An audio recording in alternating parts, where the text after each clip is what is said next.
Dragi gledalci, dobrodošli u nekoliko minuta dobra gdje se družimo sa dobrim ljudima i razgovaramo o dobrim temama. Uživajte! رضيت بالله ربا وبالإسلام دينا أعوذ بالله من الشيطان الرجيم بسم الله الرحمن الرحيم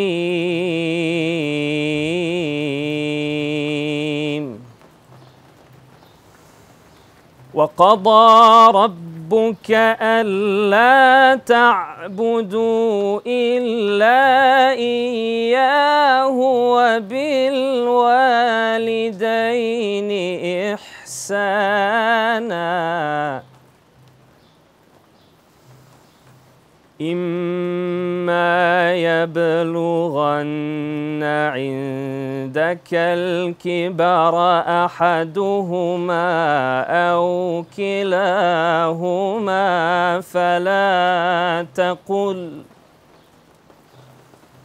فلا تقل لهما أف ولا تنهرهما وقل لهما قولا كريما واخفض لهما جناح الذل من الرحمة وقل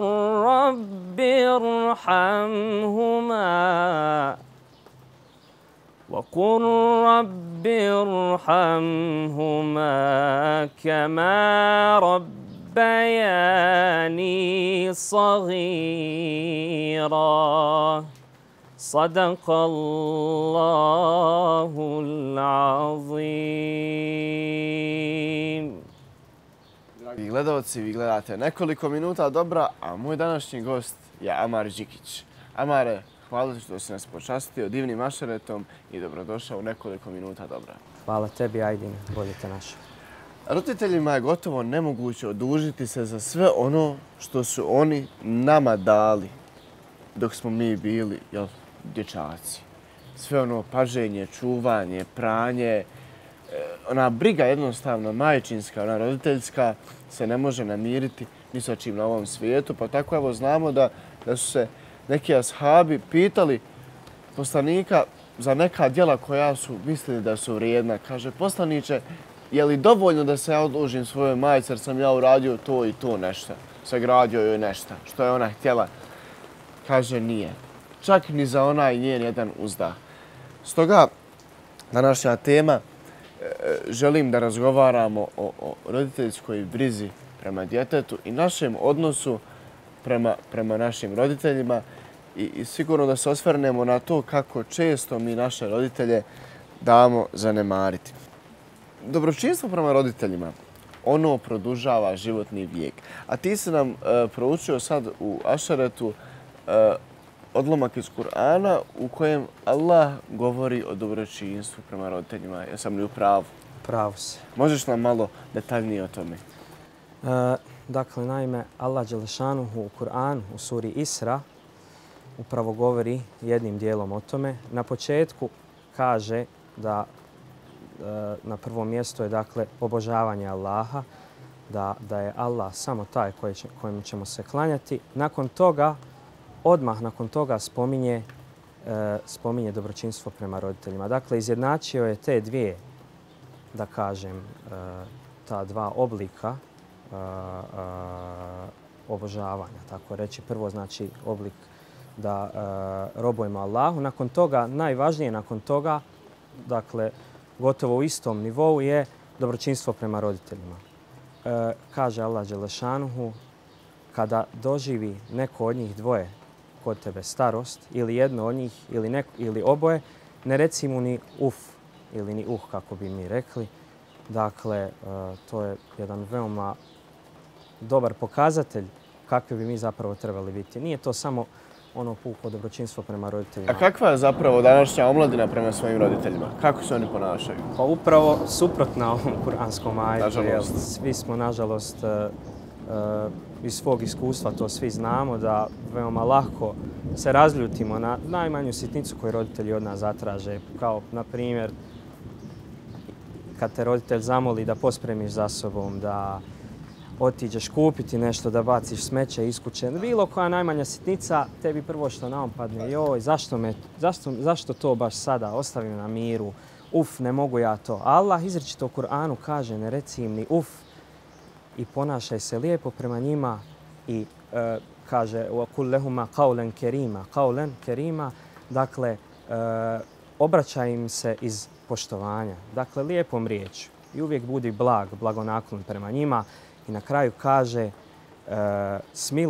smiluj im se, budi dobar prema njima, zato što su oni tebe pazili i odgajali dok si ti bio mali. Kako da mi poboljšamo naš odnos prema našim roditeljima? To je jedno veoma delikatno pitanje, jel? Posebno u mjesecu Kako da Ramazanu. se riješimo svih onih uzrečica koje poput uf, ne mogu, ne želim, nemoj me sad, vidi, igram. Posebno sad u Ramazanu nam je prilika zato jer puno smo vezani uz Kur'an, uz džemate, uz džamiju, uz razne ove ramazanske programe u kojima se spominje svašta najbolje. To nam je sad posebno prilika da iščitavamo Kur'an, da tražimo primjere u hadisima poslanika Muhammeda sallallahu alejhi ve sellem, jer moje lično mišljenje je da čak ni to dobročinstvo prema roditeljima nije moguće bez vjere. Dakle, sve kreće od vjere, tako i odgoj kreće od vjere. Ako si ti dobro odgojen, jel? Ako ne zanemaruješ vjeru i te vjerske postulate, kao što evo i Kur'an sam nalaže. Sigurno nećeš ni taj lijep odnos prema roditeljima. Nećeš ni taj lijepi odnos prema roditeljima sigurno zaboraviti, jer poslanik nas uči tome i poslanik koji je odrastao čak bez roditelja, koji je vrlo rano ostao bez svojih roditelja. Šta nam poslanik kaže o odnosu prema roditeljima? Ima mnogo hadisa koji govore o dobročinstvu prema roditeljima. Teško je sada da istaknemo neki konkretno, ali evo jedan koji je meni zapao za misao, koji mi ne izlazi danas cijeli dan iz glave. Kaže poslanik sallallahu alejhi ve sellem, daleko bio 2 puta, dakle to ponavlja, onaj koji doživi starost tvojih roditelja, a ne zaradi dotad džennet. Dakle, to nam puno govori da evo ja, recimo, moji roditelji su u nekim srednjim godinama, 50. godinama, nije to još uvijek neka starost, jel? Ali još Allah zna opet koliko je kome odredio životni vijek, ali već sad sebe preispitujem, ta starost se bliži, a poslanik tako kaže. Dakle, svakim danom treba da radimo na tome da doživimo džennet, da zaslužimo džennet kao nagradu zbog ophođenja prema svojim roditeljima. Također imamo još jedan veoma poznat hadis u kojem je jedan čovjek prišao poslaniku i pitao ga kako da ja prema kome treba da se najbolje ophodim u svom životu, s kim treba da najviše drugujem, da najviše se družim. Tako parafraziram otprilike. Kaže poslanik majka. Zatim ga je opet pitao s kim nakon majke, kaže s majkom. 3. put ga je upitao, on je opet odgovorio majka, a 4. put kad ga je upitao, tek onda je spomenuo svog oca. Dakle, majka ima poseban status u porodici, poseban status kada gledamo te rodbinske veze, sin, majka, kćerka, majka i otac, zato što je logično i majka je nakon Allaha dželešanuhu najzaslužnija što smo mi došli na ovaj svijet. Tako da veoma puno pažnje moramo da posvetimo svojoj majci.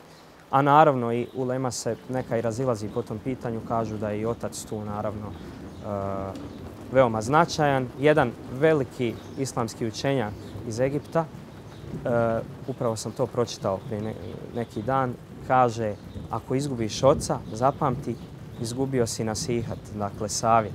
Izgubio si čovjeka koji će te savjetovati za cijeli život, tako da iskoristi dok je on živ, savjetuj se, jer on te sigurno neće ni zakinuti, ni prevariti. On je najbolji čovjek koji ti može dati najbolji savjet u životu. Moji roditelji su takvi ljudi, da ja kad bih o njima govorio, ja bih trebao na nogama stojati. Ovim putem ja ih salamim, a tebi se zahvaljujem što si bio moj gost u nekoliko minuta. Dobra i hvala ti što si ovako dobar gost. I meni je drago kad imam goste koji sa mnom komuniciraju na istom taktu, na istom obratnom momentu. Jer ja znam da ovo gleda mlađa publika. Ja se nadam da će ta mlađa publika barem nekoliko stotina njih mučnuti glavom, pa barem za zehru, za koliko je trun, popraviti svoj odnos prema roditeljima. Onda sam ja uspješan čovjek, onda si ti uspješan čovjek. I za kraj da te zamolim s jednom ilahijom, navikli smo do sad sve naše gledalce, mislim, kogod dođe, on ju mora otpjevati. Ramazan, ilahija i...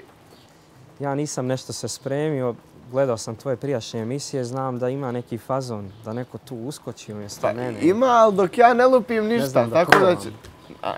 će... Moraš ti. Ništa neće, jel? Ja, moraš ilahiju proučiti. Ništa, pokušat ćemo nešto, eto. Hajde, Zato što je bismillah. Ajdin u pitanju, on je to zaslužio. Hvala ti, hvala ti. رقت عيناي شوقا ولطيبة ذرفت عشقا فأتيت إلى حبيبي فاهدأ يا قلب ورفقا صلي على محمد السلام عليك يا رسول الله السلام عليك يا حبيبي يا نبي الله السلام عليك يا رسول الله السلام عليك يا حبيبي يا نبي الله يا رسول الله قلب بالحق تعلق وبغار حراء تألق يبكي يسأل خالقه فأتاه الوحي فأشرق اقرأ اقرأ يا محمد السلام عليك يا رسول الله السلام عليك يا حبيبي يا نبي الله السلام عليك يا رسول الله السلام عليك يا حبيبي يا نبي الله يا رسول الله